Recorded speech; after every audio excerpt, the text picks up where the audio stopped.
Ask Me Shit, the podcast. This is the place where we stop pretending, stop sugarcoating, and we stop dancing around the real issues. I am Coach Dorie. I am your relationship recovery coach, and I am here to help people heal from toxic families, toxic friendships, and toxic romantic partners. Yes, that's what I do. So this is the place for conversations with people that This is the place for the conversations that people avoid. Relationships, accountability, self-sabotage, hailing boundaries, and the messy stuff that people do not want to talk about. So you can ask Coach Dorie, but if you're not willing to do the work, don't ask me shit.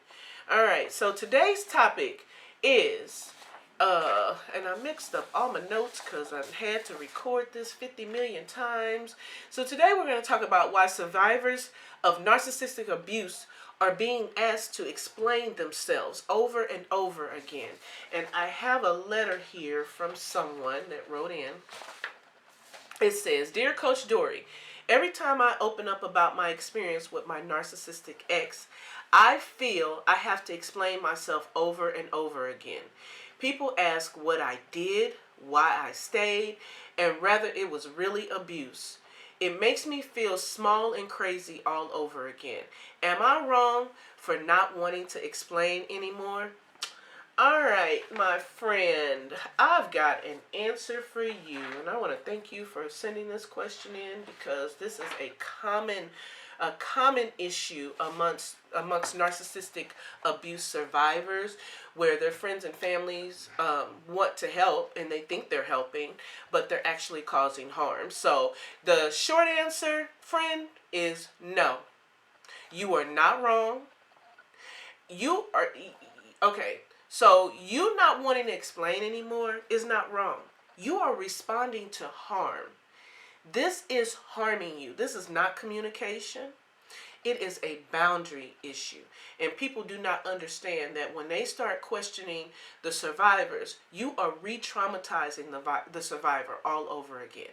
They have to go back into the same patterns and modes that they were in to survive that relationship to deal with you. You're making them defend themselves. They are the victims here. Why do they have to defend themselves? But because you're asking questions. Friend, you don't owe anybody any explanation. You don't have to explain your story. That is your lived experience, and nobody can take that from you. Nobody can validate that for you. So, you are allowed to say, "I'm not talking about this anymore." You are allowed to say that I don't need you to understand. You are allowed to tell people this conversation is not safe. I'm done, and walking away from it. People who truly support you, they don't need you to convince them. So continue to protect your healing. And when you're ready to explain, you'll explain. But I'm going to take this even further, and I'm going to explain to you what's happening and why this is so hard for you, and explain to the people that are questioning you why this is harmful, because this is not helpful at all. So right now, I want to tell you that are asking survivors, because I've been a victim of narcissistic abuse and toxic relationships my entire life, from family to friends to romantic partners. And it's the same across the board. I'm going to say to you that are asking people to explain, stop. Right now. It needs to stop. If the person tells you it's abuse, it's abuse. You don't have the right to tell them that it's not. And I'm going to explain to you why, what you're doing. Now, most of you, I understand. You feel like you're coming from a supportive place, a well-meaning place, a loving place. You're not. It's not okay. And it's actually dangerous. What people don't understand about toxic relationships and narcissistic abuse is that the whole system is covert. It's all undercover. It's all psychological. You're not going to see wounds, and it's designed to be invisible, so no one sees the traumatic effects of it. So if it's designed to be invisible to the abuser or to the victim, what makes you think you're going to see it more clearly? They had to live it, not you. So here's what's actually happening. The victims, in the whole time they're in that relationship, they're being gaslit. They're being manipulated. They're being emotionally starved. They're being blamed. They're slowly disconnected from their own sense of reality. They are trained. They are trained to have to explain themselves over and over again. Explain themselves to their abuser. Explain themselves to themselves because it doesn't make sense. It's like they're disconnected from their own reality. Is this really happening? Am I making this up? Am I being too sensitive? Am I over exaggerating? All those things. So the fact that you're coming in and you're asking them these questions, you're making them do this all over again. And it's dangerous. It's causing problems. So, oh my gosh. Sorry. Let me get some water. The fact that the person is even coming to talk to you takes courage anyway. Because I guarantee you that somewhere along the way, they've said to themselves, why am I doing this? It can't be that bad. Am I stupid? Am I crazy? So then here you come and asking, are you sure it was that bad? Why didn't you just leave? Trust me, I ask myself, why didn't I leave? Why am I not leaving? You're not asking a question that the survivor hasn't asked themselves. Can you give me an example? Covert abuse is so twisted that you don't even know. You go back and you're like, wait a minute. Did that just happen that way? The way that the abuser gaslights so much, you question reality yourself. Like, wait, did that happen? You can't even explain it. So why are you asking me to explain it to you? What did I do to cause this? You know, these are questions that we ask ourselves, and then you're coming in and you're asking. And let me remove myself from here. This is questions that survivors ask themselves regularly. And so you come and you're asking, it's not curiosity, and you're not helping. You're actually forcing me in my body to reenact the same abusive tactic and the abuse dynamic that I've been living in for months, years, and decades. So, why is this harmful? When you start asking questions, number one, you set the survivor's nervous system back into fight or flight. The minute you start asking the questions, all those stressful hormones and chemicals start being released in their body, and they feel the same trauma that they did when you first asked. They go into fight or flight. That's not helpful to them. Then the shame spikes. So shame comes in, they feel bad, they feel guilty, they feel confused. That leads to depression and anxiety all over again. And then the self-doubt returns. Well, maybe it wasn't as bad as it is. Is this how I was living in the relationship? Was it as bad as what I really thought it was? And could I have stayed and all that? And you stall their healing process. They have to start all over again. So any progress that they may not take them all the way back to the beginning, but you're stalling their healing process because they got to start back over. They got to come back, re-regulate their nervous system. They got to go back into and deal with the shame and affirm themselves all over again, or through their therapy or their coaches, through their self-help or whatever. They have to go affirm themselves all over again. They have to go and connect with the truth all over again. And you've just cost them valuable time that they could be growing and moving further on. So, survivors don't owe anyone their story. They don't have to give you the details. Again, the fact that they even came and opened up to you this much shows that there's a level of trust. That shows that there's a level of trust. Don't abuse the trust by questioning them. So, survivors, here are some things that you can, like I said earlier, this is a boundary issue. So here's some boundary statements that you can use when you feel yourself going into this place of explaining, where you can stop this conversation now, both for you and for the person questioning you.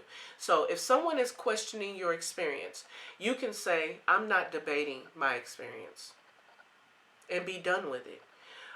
You could say, I don't need you to understand.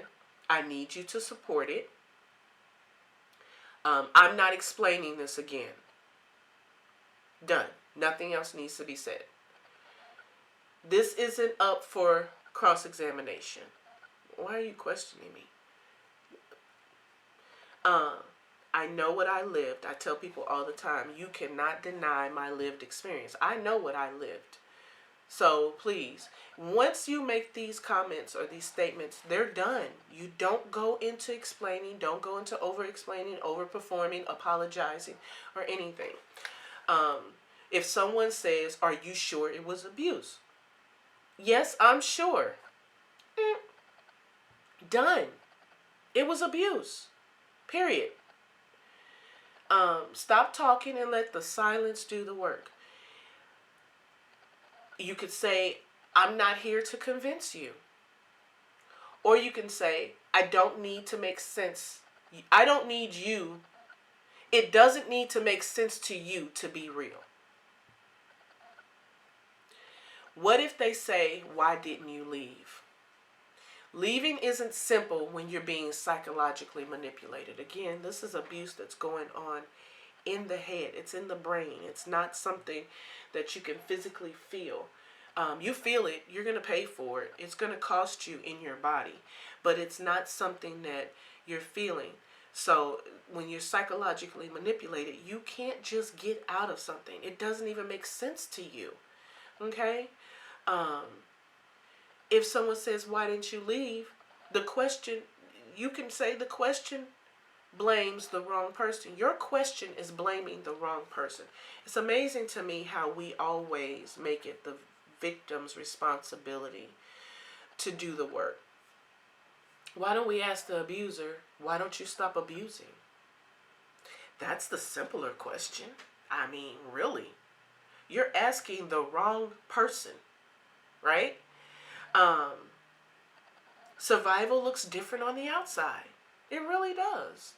You have no idea what I'm dealing with on the inside and dealing with on a daily basis, dealing with this particular abuse, this person all the time. Again, it's covert. It's meant to look like they're not doing anything to me. If they keep pushing, you let them know. You can say, this conversation doesn't feel safe for me, and be done with it. If you're looking for details, I'm not the person for that. You don't have to keep giving them details and keep explaining over and over again. Let them know, hey, I'm protecting my healing now. Because again, what they're doing is retraumatizing you. They're forcing you back into the same familiar patterns that you've just been delivered from and healing from.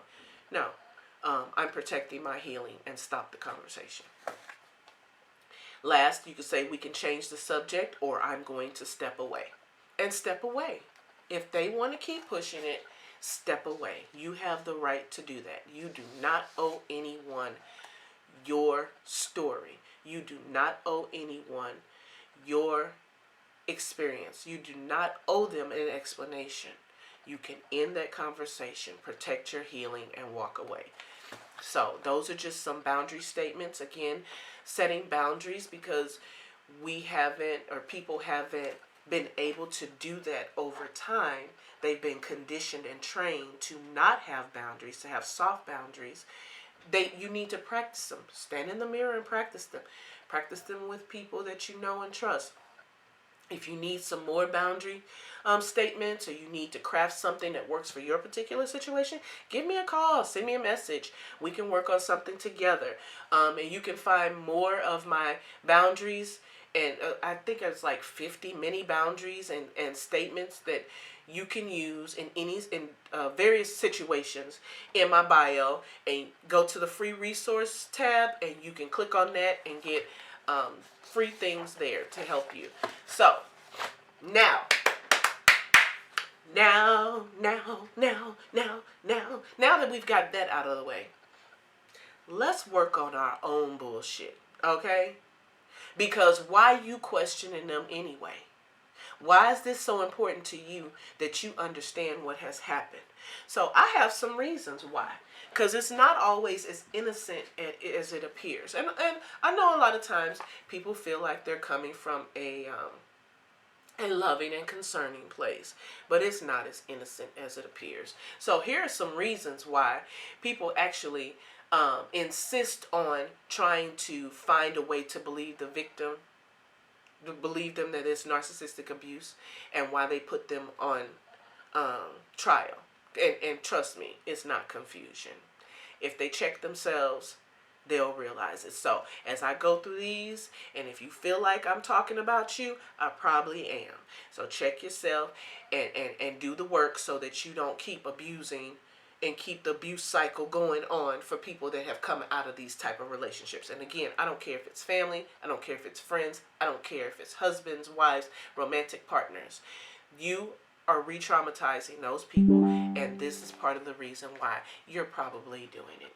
So, number one, some people do this because it threatens their worldview about abuse.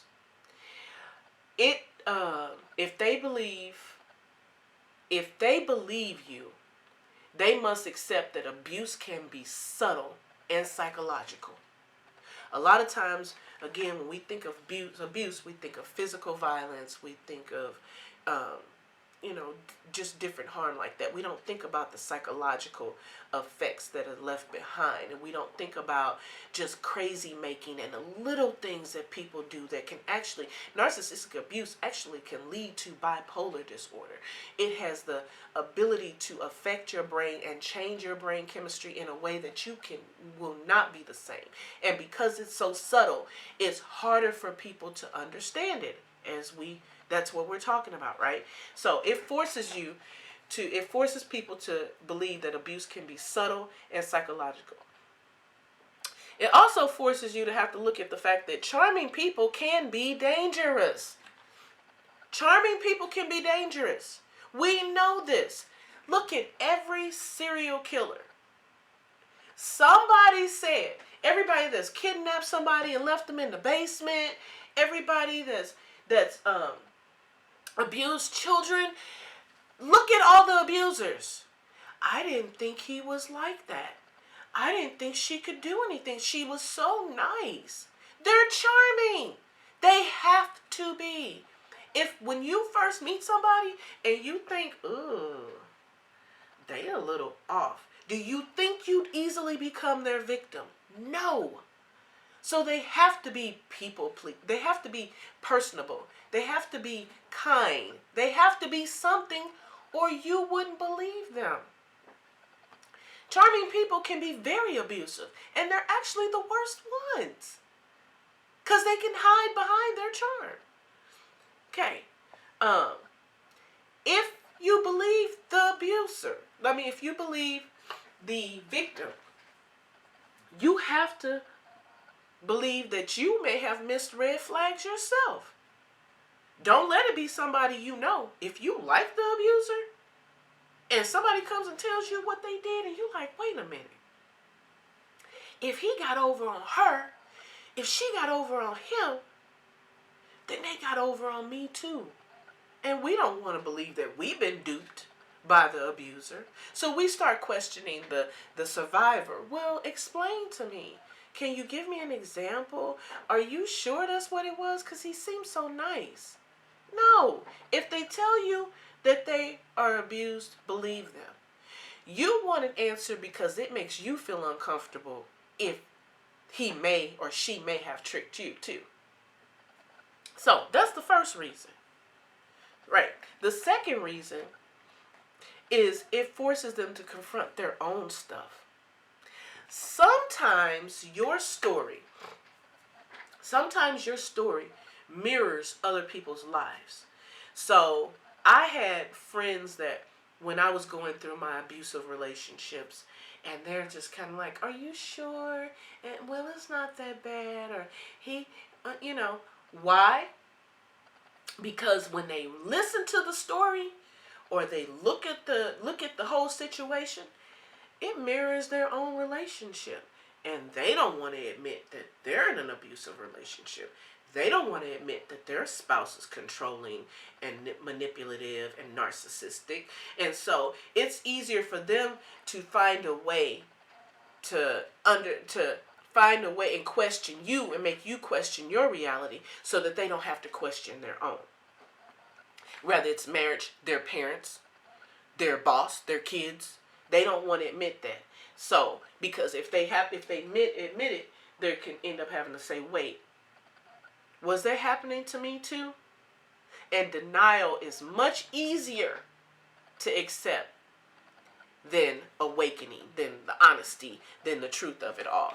So sometimes they asking you questions because they don't want to have to confront their own stuff. Another reason, they still believe the perfect victim myth. Culturally, that we've been trained to believe that real victims leave immediately. Real abuse is loud and visible. There are no scars. I've never seen him yelling at her. I've never seen him manipulate her. Why is she saying that? That real abusers are obviously evil. They're evil. They can't be philanthropists. They can't work with children. They can't be mentors. They can't be teachers. They can't be preachers. She looks like such a good mom. Surely she's not evil. She's a nice person. So, because victims often, and it doesn't help, that narcissistic abuse just doesn't fit the mold of abuse. And then you turn around and add the complex issue that victims actually, most of the time, stay. It can't be that bad because they didn't leave. That they love their abuser. I just saw her hugging and kissing on him yesterday. She's in love. She says she loves him. That even if they do leave, they go back. It must not be that bad. If you were out, why did you go back? That they actually, even sometimes when you confront them, and sometimes when you do see the abuse and you confront them, they defend them. I know that was an issue with a friend of mine, and she said there was some information that she had that she didn't want to give me because previously she had given me information and I defended him. So she just started keeping her mouth shut, and it's kind of like, well, it can't be that bad. You defended him, so I just won't say anything at all, and there's psychological reasons even for that. But yeah, that's part of, so you have to be the perfect victim. You have to hurt, you have to cry, you have to look miserable, you have to look depressed, you have to see the bruises, that's the perfect victim. Then I will believe you. But you showed none of that. You stayed. That does not mean anything. Again, the abuse is meant to be covert. It's hidden. It's secret. It's designed so that you do not see scars. All right. So, another reason that a person will question the victim, and this is one that they don't want to admit to, they're not going to admit to. The truth is, they benefit from the same system. They benefit from the abuser.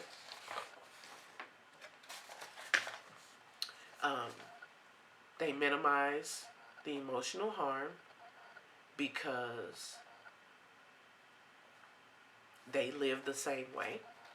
They may actually be living by and exhibiting some of the same behaviors, or live by the same beliefs, same value systems. So when they hear your story and you're talking about the abuser and they start internalizing, like, well, wait a minute, that sounds like something that I've said.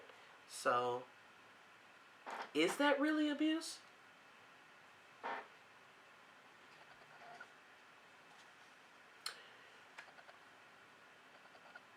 They believe that they have the authority over your lived experience because, again, they've been in similar situations. And some people would rather protect the system that they operate in than to support a survivor.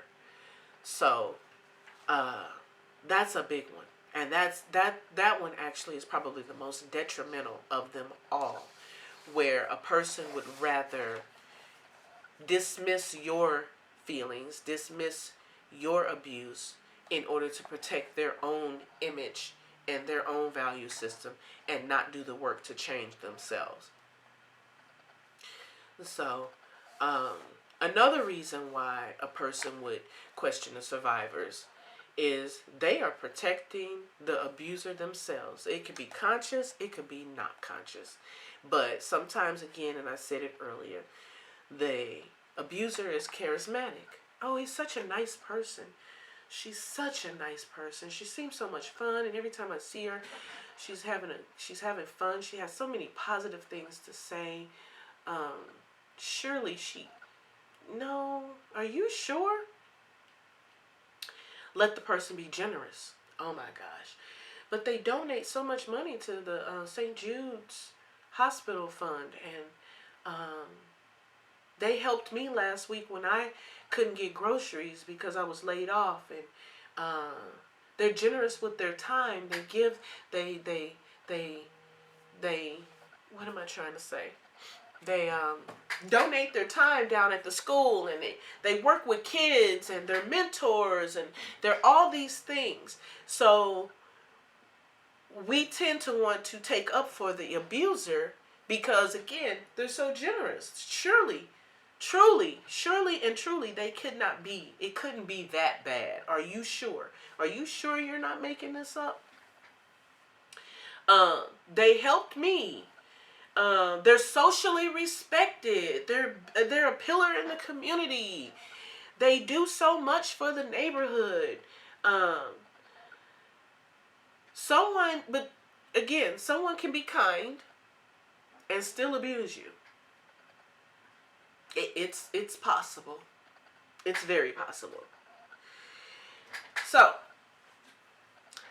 if you're one, let's deal with, like I said, this is to deal with our own bullshit. If you're one that has asked victims or survivors, if they're out of it, survivors, to explain themselves, I need you to stop and ask yourself a couple of questions, okay? You need to ask yourself, what would it cost me to believe them? What would it cost me to believe them? If it's going to cause me to change my value system, is it going to cost me time, energy, money? What is it going to cost me to believe them? Ask yourself that question. And then you can figure out if you're actually helping them or hurting them. Because you may not be helping. Your motive may not be as pure as you would like it to be. What identity would I have to question if I believe them? Am I like that? Am I like that? Do I do what they do? Have I treated people this way? What identity would you have to question to believe them? What relationship would you have to reevaluate? Again, if you're friends with the abuser or you know the abuser, do I have to stop being friends with them? Is this going to change how I looked at them?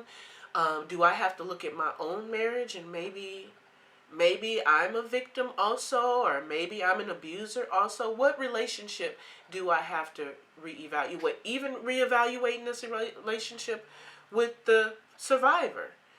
Can we continue? Ask yourself these questions and see what comes up for you, because that's going to give you information. It's going to give you data. What illusion would I lose? Am I under the impression that this is a good person?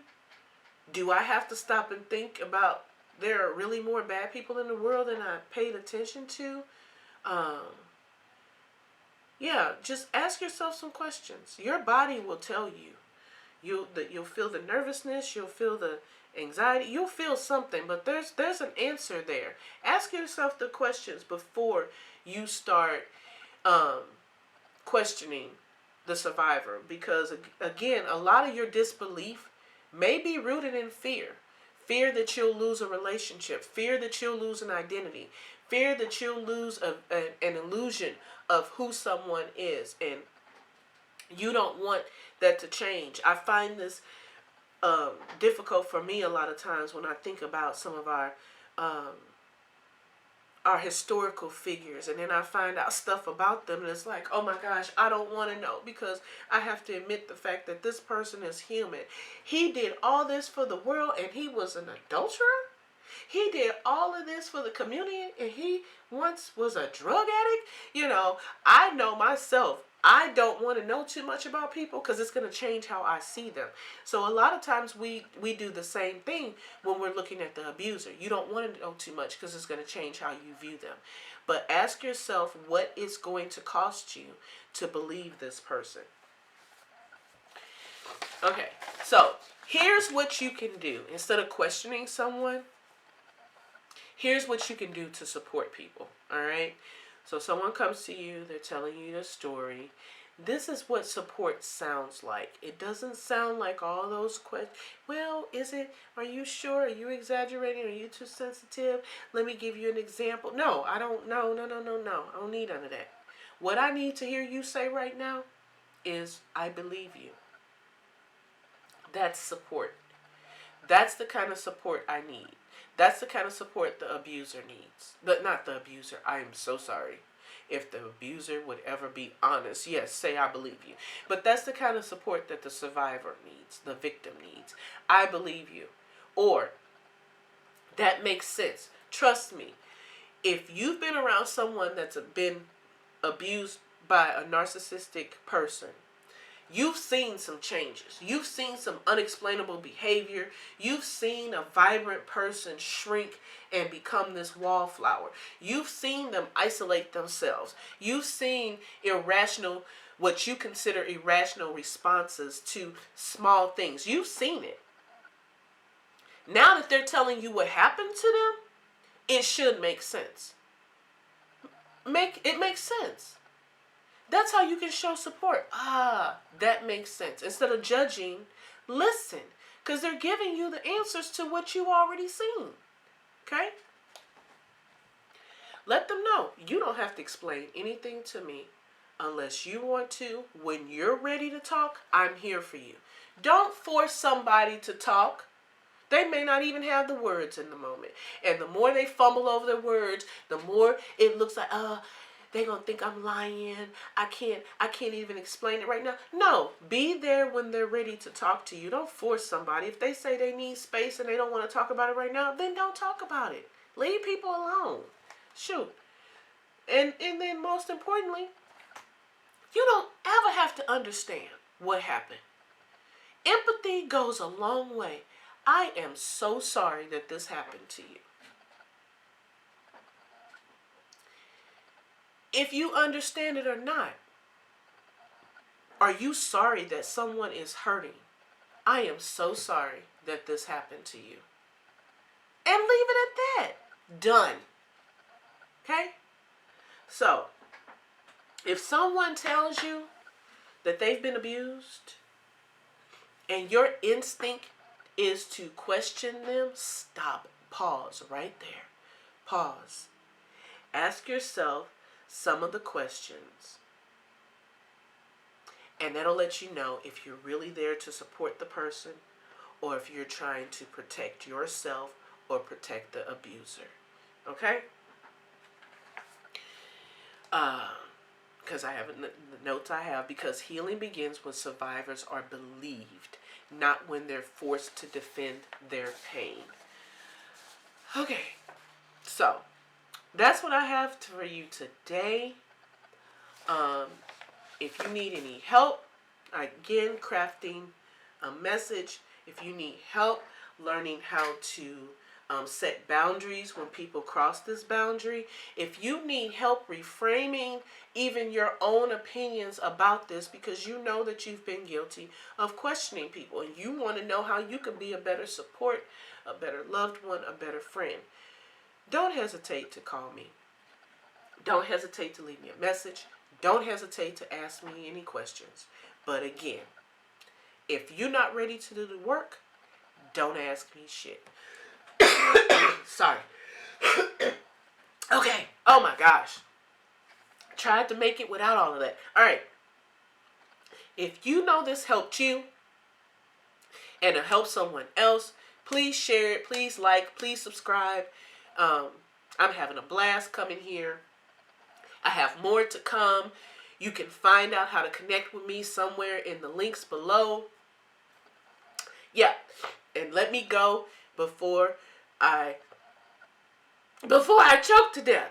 All right.